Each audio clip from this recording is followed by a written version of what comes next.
A wife for Isaac, an example of trust in God. After the death of his mother Sarah, Isaac was lonely. Abraham wanted to find a wife for him, but did not want him to marry a young woman from the people that were living around them, the Canaanites.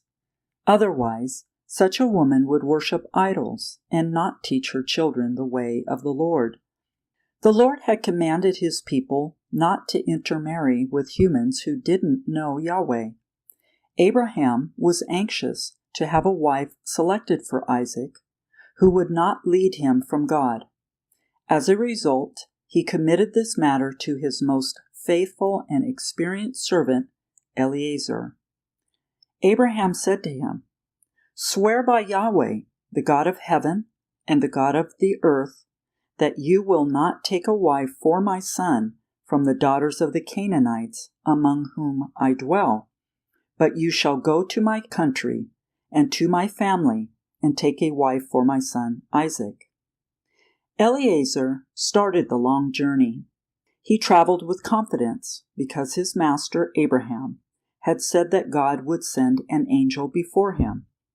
At last, Eliezer neared the city of Haran, and just outside the city he rested on a well. Then he asked to God in prayer for some evidence that might be given to him for not erring on this important mission. Eliezer said, "O Yahweh, God of my master Abraham, here I stand by the well of water. Now let it be that the young woman to whom I say, 'Please let down your pitcher that I may drink,' and she says, 'Drink, and I will also give your camels a drink,' let her be the one you have appointed for your servant Isaac." And it happened, before he had finished speaking, that behold, Rebekah, who was born to Bethuel, son of Milcah, the wife of Nahor, Abraham's brother, came out with her pitcher on her shoulder to get water out of the well. She did what Eliezer had requested in prayer. Right after, Rebekah invited Abraham's servant to her father's house. There, he related to Rebekah's father and her brother the evidence he had received from the Lord that Rebekah should become the wife of his master's son, Isaac. The family was sitting down at the food table as they were listening to Eliezer in amazement. Then the father and brother answered, "The thing proceeded from Yahweh.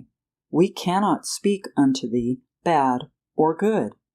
Then Rebekah was consulted, whether she would go with the servant of Abraham, a great distance from her father's family, to become the wife of Isaac. She believed from the circumstances that had taken place that God's hand had selected her to be Isaac's wife, and she said of her own free will, "I will go."